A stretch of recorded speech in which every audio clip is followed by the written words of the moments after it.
ဒီဘဝမှာလည်းသူနဲ့အတူတူနေရတာစိတ်ချမ်းသာတယ်နောက်ဘဝတွေမှာလည်းပဲသူနဲ့ပဲအတူဖြစ်ချင်ဒီဘဝမှာလည်းသူနဲ့တွေ့ချင်တွေ့ရနောက်ဘဝမှာလည်းပဲသူနဲ့ပဲဆုံစည်းချင်ဆိုတော့အဲ့ဒီမှာ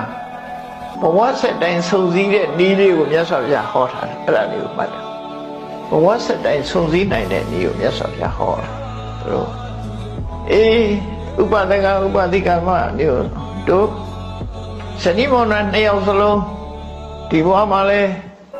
ဆုံစည်းခြင်းနဲ့နောက်ဘဝမှာလဲဆုံစည်းခြင်းနဲ့ဆိုလို့ရှိရင်နှစ်ယောက်စလုံးတူလေးတူရှိရမယ်သမတ္တတာရှုံကြည်မှုတရားတရားချင်းတူဖို့လိုတယ်သမသီလကိုချင်းသီလလည်းတူရမယ်သမစာကစွန့်ကြဲမှုဒါနကောင်းမှုလုပ်ထားခြင်းနဲ့တူရမယ်သမပညာအသိပညာခြင်းနဲ့တူရမယ်အဲ့တော့တတ္တာရဲ့သီလရဲ့စာကရဲ့ပညာရဲ့ကုသိုလ်တရားတွေထဲမှာဒါတွေကအရေးကြီးတယ်